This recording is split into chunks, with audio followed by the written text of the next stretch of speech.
Hello, World Wide Web. I'm Dr. Shado, the internet personality with the best hair. It's time for a JCVD DVD VCV JVC VD. I've got to come up with an easier to pronounce name for these. A Jean-Claude Van Damme straight-to-DVD movie review. Last time, I'm sure you remember, we looked at Derailed, a nightmarish mess of quick cuts with shoddy effects and constant duels between bad acting and terrible writing.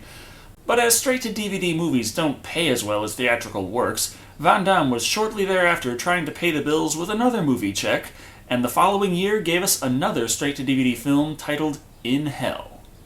This time, however, he had a real director to work under, with Ringo Lam. The Hong Kong-born director had already won the Hong Kong Film Award for his 1987 movie City on Fire, and following In Hell would go on to win the Orient Express Section Grand Prize in 2008 for Triangle. But that's a pretty big gap there, so perhaps this straight-to-DVD fare of his was due to a slump of his own, similar to the one Van Damme was suffering at the time. There's only one surefire way to find out, though, so let's... get arrested? Opening up, we are thrown into the middle of a brutal fight scene from within a prison, and the title sliding into place like it was made in PowerPoint.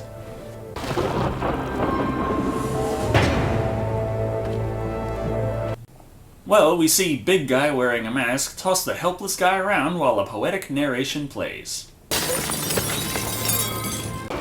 Do you even know who you are?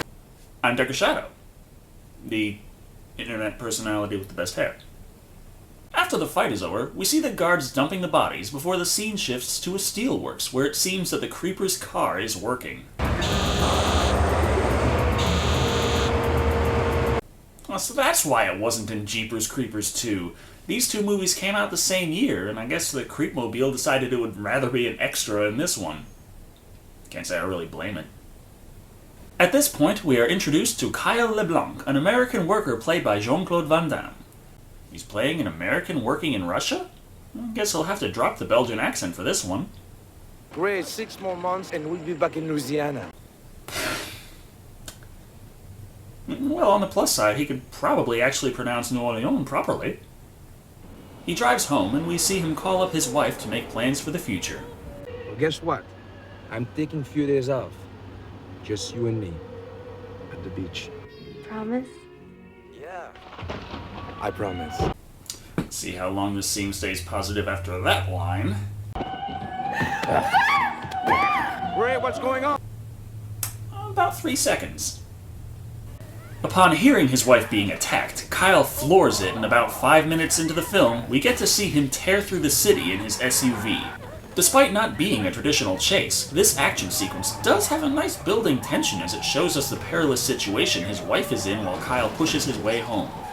And we get to see a street vendor stall destroyed, so it did its job.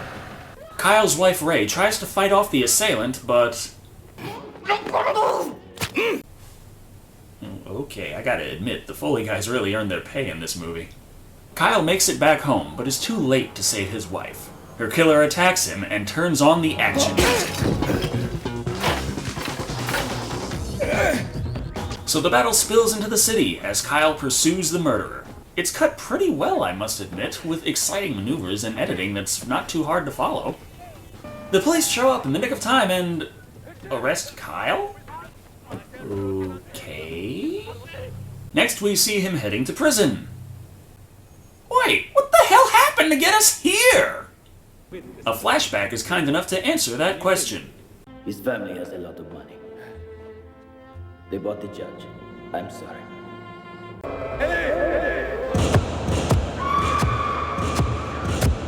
Oh, well, that does explain it. Pretty damn well, in fact. С сожалением, я осуждаю вас на пожизненное заключение без права помилования. Hey, wait, now hold on a minute. He's in Russia! Well, okay, actually, he's in Bulgaria. But the movie is supposedly set in Russia. And in Russia, there's no such thing as life without parole. Every convict has the right to parole after serving 25 years. Cutting to the new prisoners being processed, we see the lot of them in their underwear while the movie plays unfitting music.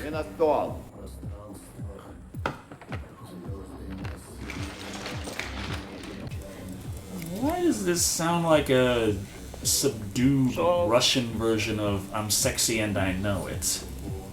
I'm sexy and I know it.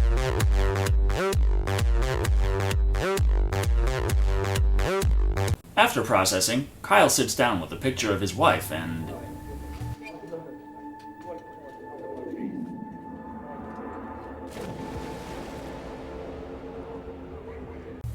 Okay! Fuck my smartphone camera. What kind of photography is he using?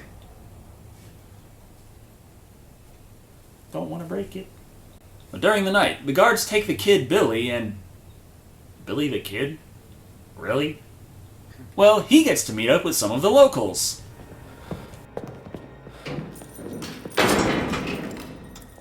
Come on, man.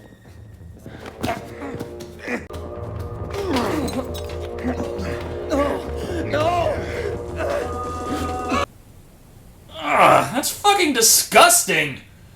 It's explained that Billy is also an American, and in the Russian prison system, foreign inmates are kept separately from the native inmates. Upon waking the next morning, Kyle spots Billy's assailant, and, suffering an episode of post-traumatic stress, lashes out at him.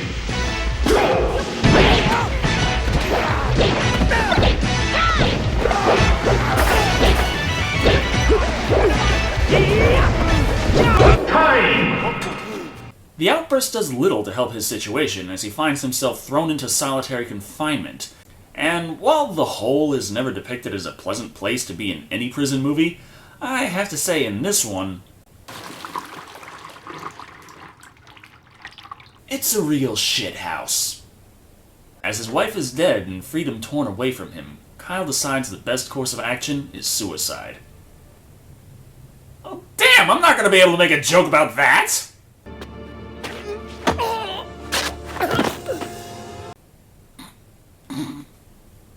And it seems he failed so hard, even the walls start laughing at him.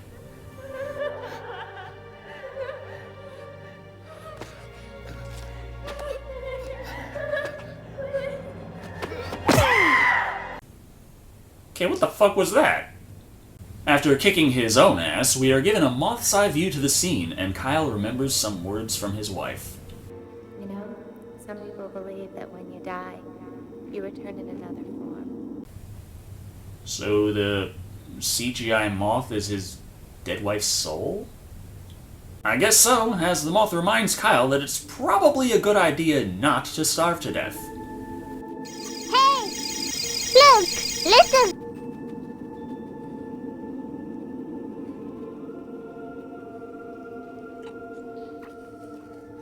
Rejoining the rest of the population, Kyle is introduced to his cellmate 451. You better watch out. He killed his last 3 cellmates.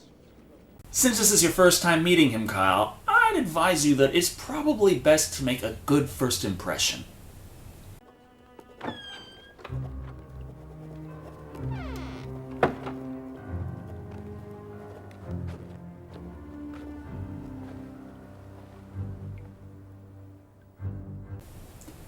Not exactly what I had in mind. The following day, Kyle gets to meet Billy face to face.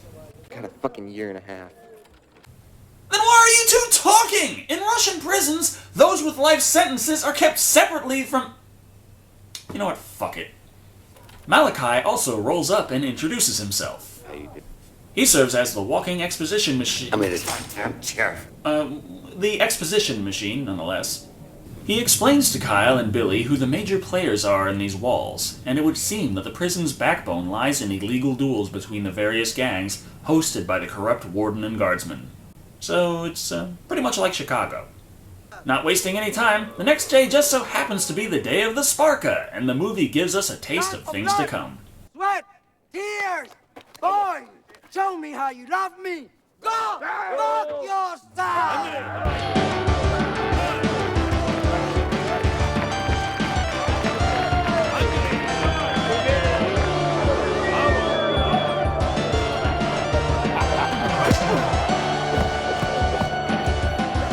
The fight, like the others in this film, is rough and easy to follow, but the music doesn't chime in until it's well underway.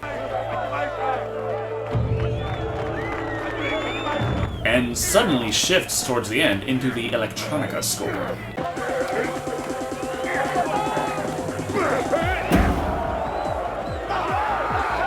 We see the following day as the prisoners pick on Kyle, and he rather thoroughly gets his ass kicked. This is not America. Don't be a hero. Don't be a hero? He was just working. And the guys that beat the shit out of him said he was disrespecting them. Where the fuck does being a hero come in? So it's back to solitary confinement for Kyle, as he says hello to the strange grunting noise in the next cell.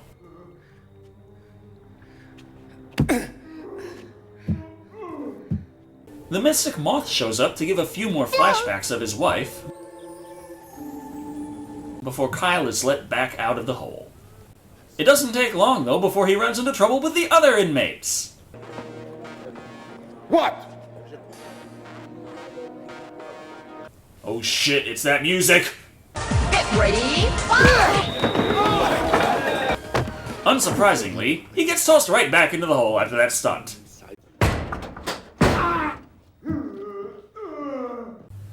For fuck's sake, has he even managed to eke out a week before being thrown back into solitary? At this point, he decides that if he wants to survive, he's going to have to get stronger and be the best fighter in there. Oh, that's just crazy. Clearly, walking out 10 feet, getting your ass kicked, and then being thrown back into the hole has been working well for you so far. This training montage is pretty well done, but I can't help but notice that Van Damme seems to transform into Jesus, Christian martial artist. The scene comes to a close, transitioning directly into Kyle's rookie match in the Sparka. Round one, fight. This time, the electronica kicks in right as the match begins. And despite his intense training, Kyle is somehow still managing to get his ass kicked.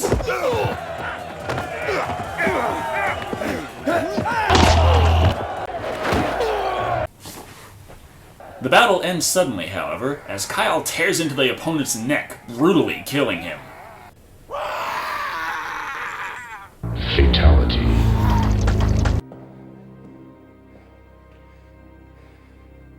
Feels good, doesn't it? Well, I'd expect that statement from the man who played B.J. Smith in Grand Theft Auto Vice City. We follow with another montage showing Kyle continuing to battle in the Sparka and beating all comers.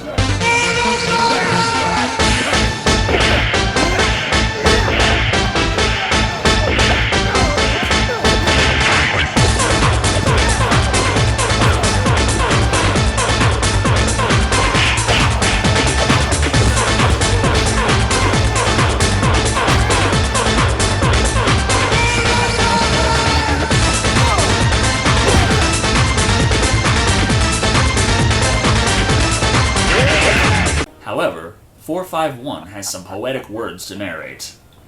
You think you're a winner. When you bend to play their game, you're a loser. Deciding that the Jesus look is tired at this point, Kyle goes at it with some scissors and what has to be half a gallon of hair gel. What are you looking at? Do you even know who you are? Probably not. You're Jean-Claude Van Damme, not Steven Seagal. As night falls, Billy makes an attempted escape, but is spotted immediately by the guards. And how'd they know he was going to be right there? Your payment. Malika set Billy up. Oh, that's how. And wouldn't you know it, the guards have brought a new Bubba for Billy. Get out! Just how well are the prisoners supposedly paying the guards for this, service? Come morning, though, Kyle finds Billy is in dreadful shape. He could break me. Kyle, don't let them turn you into something you're not. Pretty extreme way to tell him to lose the hair gel. But as the day comes for Kyle's next fight, he refuses to participate. This earns him quite a beating, but he stands his ground and does not strike back. The guards do not appreciate Kyle's passive resistance and hang him up outside by his wrists as a punishment. Let me know when you're ready to fight. First, let me know how the hell this prison has been operating with only 3 guards. I'm still trying to figure that one out. But their plan backfires as Kyle does not crack, and soon all of the inmates have banded together to protest being used as playthings in the Sparka. No one will fight. Their power was gone. They couldn't punish everyone. It's a prison! I'm pretty sure the entire concept is that they are punishing everybody. But our friend the Moth shows up where Kyle's been hanging out, and... Hey! The fuck? Where have you been? When you forgot yourself, you forgot me. What? Do you really need to steal lines from Mufasa? The guards contemplate a new plan, though, and release Kyle from his confines, nursing him back to health before tossing him back into the hole.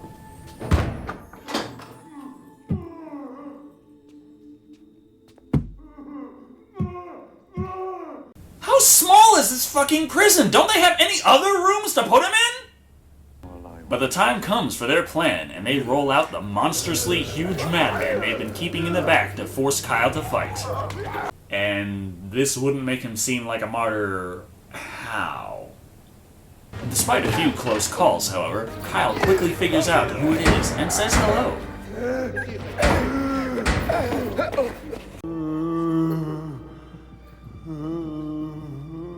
Aww. The guards don't appreciate their plans going sour, but the big guy does enough damage before falling to begin a good old-fashioned prison riot. Heading for the gate, Kyle and 451 realize they won't survive trying to escape, so they sit back and calmly figure out another plan. I can get you out. I have every death and every murder that's happening here for the last 20-something years. I mean, somebody out there has to care. If they haven't done anything about it for over 20 years, I'm guessing, no, nobody cares. After the fight, they would take you to a field and shoot you. That's their plan. Great plan! So they proceed with the fight, and some prisoners are less than enthused about watching the two to go at it. As the big climactic fight, this does well. It's edited with just as much skill as the rest, but it's not as big a combat as you'd expect from the final battle. And at this point, after so damn much fighting in the entire movie, I'm honestly getting a little tired of it. This is forbidden. Okay, don't forget down and go. Thank you. All over the world. Victorious in the combat, the guards intend to reward him with a leisure drive and a bullet. But 451 arrives and ambushes them. This prison would be in a lot more control of its inmates if they would stop just using only 2 or 3 guards to try and control dozens of violent criminals. They quickly procure a uniform for Kyle and locate the general's car. Make sure people know. So Kyle is simply going to drive away? What? He doesn't look anything like the general, and his car doesn't have tinted windows. Isn't anyone going to be a little suspicious? I mean, he hasn't exactly kept a low profile in the time he's been at this prison. They'll probably recognize him.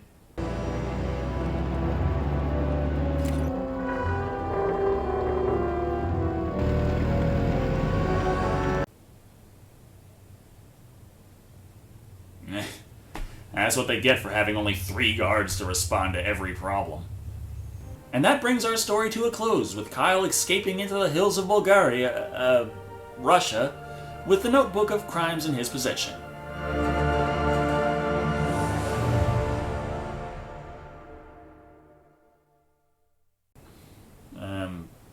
Okay. Well, that was In Hell, and I have to say, I'm really enjoying this whole movie reviewer thing. I mean, first I was a little iffy about it, but if I hadn't started being a critic, I would probably have never seen this movie, and I really liked it.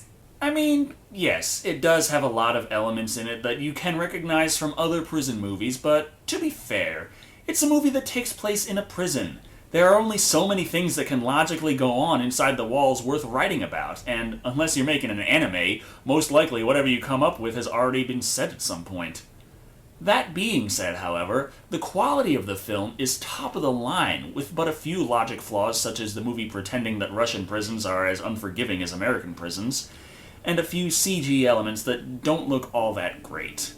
The acting is fantastic all around, with the most noteworthy issues going to Van Damme, who in the opening gives some very dry line deliveries, but then throughout the film puts so much emotion and believability into every movement, his acting alone carries the power of several scenes. Finally, the action is wonderfully set up, where we don't see Van Damme as the unstoppable hero, but a struggling individual who is very vulnerable, making his transformation into a fighter a much more powerful event. There is so much fighting going on in this movie, though, that by the end I was honestly getting a bit tired of it all, but I can't fault an action movie for having too many fights in it. That makes no sense. The biggest draw for me is the very poetic nature of this movie, that doesn't glorify its own violent nature, but believably expresses it as a problem more so than a solution. The editing and atmosphere are wonderful, and at the end of the day, no other title could fit this movie better than In Hell, because you truly feel that that is the best way to describe what Kyle has been through.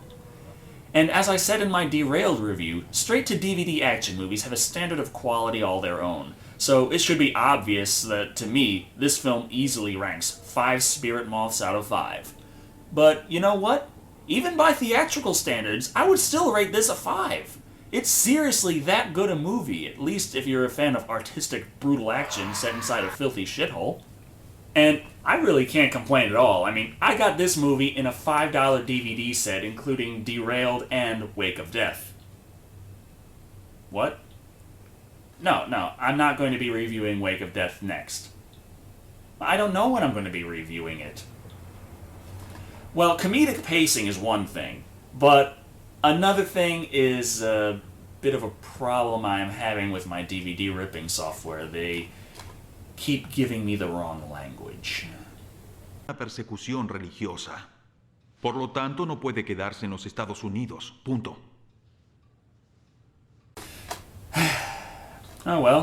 Thank you all for watching. I have been Decker Shado, and remember, judge not, lest ye be forced to watch Judge Dredd.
Everyone that killed me here talk too much.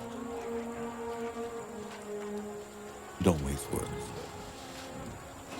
Just best not say a thing. Yeah, look here, shut up.